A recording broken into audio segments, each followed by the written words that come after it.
Assalamualaikum warahmatullahi wabarakatuh. Ketemu lagi dengan saya Bu Renata Mahardiani.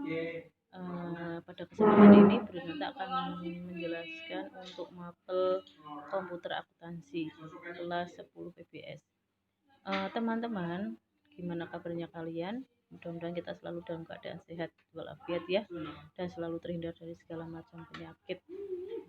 Teman-teman, kelas 10 12 PBS pada komputer akuntansi ini adalah karena ini adalah pertemuan awal di ajaran baru, maka Bruna akan memaparkan KD atau kompetensi dasar yang akan kalian pelajari, yaitu 3.12 menganalisa laporan perusahaan dagang. Yang 4 titik ini 12 ya, bukan 1, mencetak laporan keuangan perusahaan dagang. Untuk komputer akuntansi ini kalian kan melanjutkan di kelas 2 ya. Jadi Brina hanya melanjutkan apa yang sudah kalian pelajari atau pahami di kelas 11. Nah, karena di sini ada kompetensi dasarnya adalah menganalisis laporan perusahaan dagang, laporan keuangan perusahaan dagang.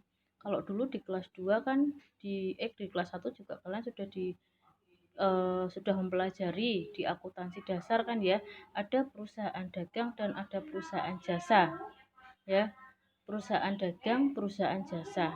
Nah, begitu perusahaan jasa dan dagang ini ada perbedaan, begitupun dalam laporan keuangan.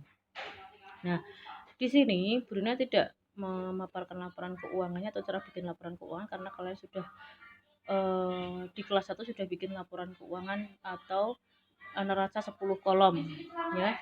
Berarti Bruna tidak usah menjelaskan atau menerangkan lagi. Nah, karena di sini komputer akuntansi, maka sekedar mengingatkan bahwa menganalisis laporan keuangan perusahaan dagang itu tujuannya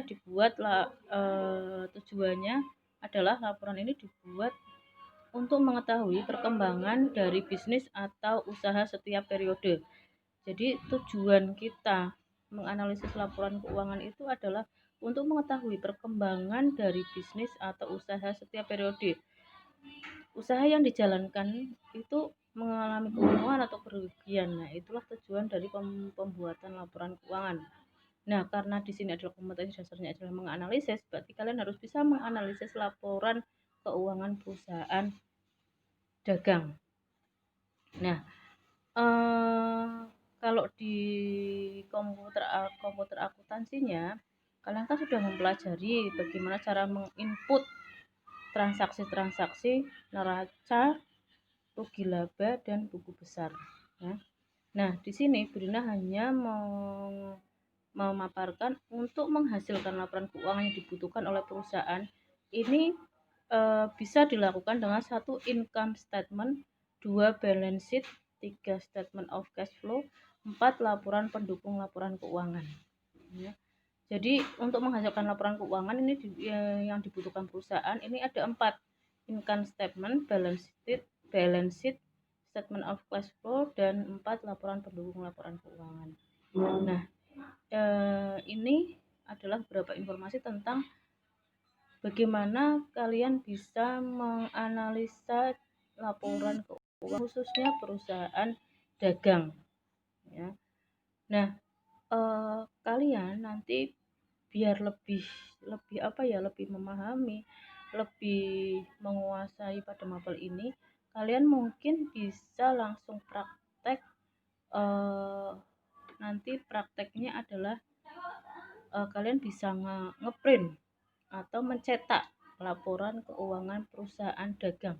Nah, mencetaknya di mana? Kalian bisa datang ke sekolah, yang penting tidak bergelombol, kalian bisa di sekolah laporan keuangan perusahaan dagang. Nah, Bruna tidak akan memaparkan lebih jauh, nanti kalian bisa mempelajari lebih lanjut. Terus Brina memberi tugasnya adalah cari 2 bentuk laporan perusahaan dagang, lalu buatlah analisis ya. Jadi kalian cari 2 bentuk laporan keuangan perusahaan dagang. Ingat ya, perusahaan dagang bukan perusahaan jasa. Nah, dari 2 bentuk laporan keuangan perusahaan dagang itu lalu buatlah analisis. Analisisnya apa? Bandingkan laporan 1 dengan laporan yang satu dan yang kedua. Dari laporan satu kalian analisis dulu apakah sudah benar atau belum. Laporan kedua juga sudah benar atau belum. Nah, dari dua itu bandingkan dan buatlah analisis. Nanti dikumpulkan ya.